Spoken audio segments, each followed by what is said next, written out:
मित्रों, नमस्कार।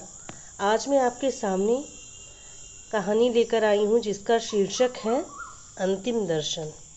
इस कहानी ने मुझे अंदर तक हिलाकर रख दिया, तो मुझे लगा क्यों ना ये कहानी मैं आपको सुनाऊं। चारों ओर विषैली गंध फैली थी। भीड़ मुंह ढके सारा मंजर चुपचाप देख और सुन रही थी, परंतु कह कोई कुछ नहीं रहा था। बस एक दूसरे को शांत नजरों से देखे जा रहा था। नगर पालिका की मुर्दा गाड़ी वर्मा जी के दरवाजे पर आकर लगी थी। किसी ने वर्मा जी की पत्नी के मरने की खबर नगर पालिका को दे रखी थी शायद, लेकिन वर्मा जी थे जो मान ही नहीं रहे थे और ना ही स्ट्रेचर बॉय को अंदर जाने दे रहे थे जहां उनकी पत्नी का पार्थिव शरीर पड़ा था। चलिए चच्चा हटिए, कोई नहीं आने वाला, चच्ची को जाने दीजिए। मैं ज्यादा देर तक नहीं रुकने वाला, वैसे भी आज बहुत काम है, लोड भी ज्यादा है आज। स्ट्रेचर बॉय बार बार अपनी घड़ी देख रहा था और कहे जा रहा था, नहीं नहीं जरा रुको भाई, वो आता ही होगा। अरे विदेश से आ रहा है, आने में थोड़ा समय लगेगा।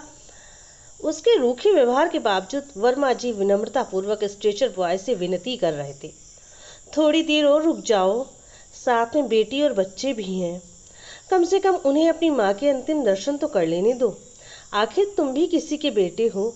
यह कहकर वो व्याकुल नजरों से दरवाजे की ओर देखने लगे।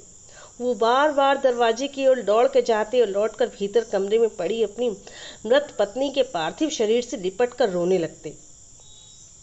देखो अभी तक नहीं आए सब, तुम्हें बहुत विश्वास था कुछ हो जाए, तुम्हारी बेटी तुम्हें नहीं छोड़ सकती, एक ना एक दिन वो मेरे पास आएगी ही, आखिर कब तक अपनी माँ से दूर रहेगी। बेटी को पढ़ाने लिखाने के लिए तुमने अपने सारे जेवर तक बेच दिए थे, पर देखो तुम्हारे जीते जी तो नहीं आई, वो तुम्हारे मरने की खबर सुनकर भी लगता है नहीं आ रही है। वो अपने बेटे और बेटी का विगत 2 दिन से इंतजार कर रहे थे, लेकिन अभी तक वो लोग नहीं आए थे। वर्मा जी ने बेटे बेटी को जब से खबर किया था कि उनकी माँ अब इस दुनिया में नहीं रही है, उस खबर के बाद ना तो बेटे का फोन लग रहा था और ना ही बेटी का। दोनों के फोन लगातार स्विच ऑफ बता रहे थे। हालांकि माँ के मरने की खबर सुनकर बेटे ने कहा था कि वह टिकट लेकर आज शाम ही निकलता हूँ, कल सुबह तक आ जाऊंगा, बहू और रास्ते में दीदी के साथ होगी, लेकिन अब तक नहीं आया था। 3 दिन हो गए हैं, अब तक तो आ जाना चाहिए था। और छोटी को आखिर कब तक पत्नी के पार्थिव शरीर को इस तरह रोके रखें। उनकी आत्मा बच्चों को सोचकर तड़प रही थी। जिन हाथों ने उंगली पकड़कर उन्हें चलना सिखाया, जिन कांधों ने बचपन में सहारा दिया, आज वही माँ बाप बेटे बेटी के लिए जी का जंजाल बन गए थे। एक बार मुड़कर ताकना तक गवारा ना समझ रहे थे। दोनों जिन हाथों को बुढ़ापे में अपने थर्राते पिता के हाथों को थामकर उनका सहारा बनना था, आज वही बेटा उन्हें बुढ़ापे में मरता छोड़कर विदेश बैठा था। और बेटी की तो क्या कहें। कहा जाता है कि माँ बाप को सहारे के लिए बेटियां वरदान होती हैं। एक ही कोख में जन्म लेने के बाद 2 औलादों में बेटा माँ बाप को ठुकरा सकता है, लेकिन बेटियां अपने माता पिता का बुरा कभी नहीं चाहती। लेकिन आज बेटे को छोड़ूंगी, बेटी भी उनकी परवरिश को गलत साबित कर रही थी। वर्मा जी की पत्नी का सर गोद में लिए रोए जा रहे थे, साथ में साथ मरी पत्नी से बातें किए जा रहे थे। उनके मुरझाए चेहरे पर चिंता और वेदना की लकीरें कोने कोने पसरे थी। अच्छा हुआ तुम मुझसे पहले मर गई, मैं तो यही सोचकर हलकान और परेशान रहता था, मेरे बाद तुम्हारा क्या होगा। मैं हरदम सोचता था कहीं मैं पहले मर गया तो कौन ध्यान रखेगा तुम्हारा।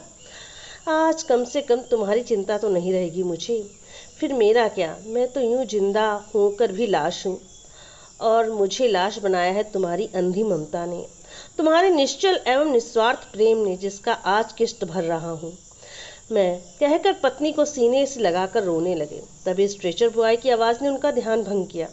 स्ट्रेचर बॉय लगभग खिसियाहट भरे लहजे में कहने लगा, हटिए भी चचा, अब ले जाने दीजिए, कोई नहीं आएगा, मुझे ही अपना बेटा समझो और चच्ची को ले जाने दो। वर्मा जी भी मानो नियति से हार मान लिया हो जैसे। उनके ना करते हुए भी स्ट्रेचर बॉय कमरे में घुस गया, लेकिन अगले ही पल आश्चर्य से उसके कदम पीछे हो लिए। बिस्तर पर एक नहीं 2 मृत शरीर पड़े थे, सड़ी सुकड़ी 2 लाशें, जिसकी नजर खिड़की से जाने किसको तक रही थी।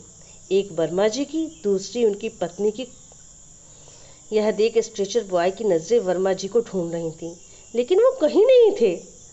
सच जान और सोच स्ट्रेचर बॉय की रूह कांप गई कि वो इतनी देर से वर्मा जी से नहीं बल्कि उनकी आत्मा से बातें किए जा रहा था। इतनी देर वर्मा जी की आत्मा ने उसका रास्ता रोक रखा था।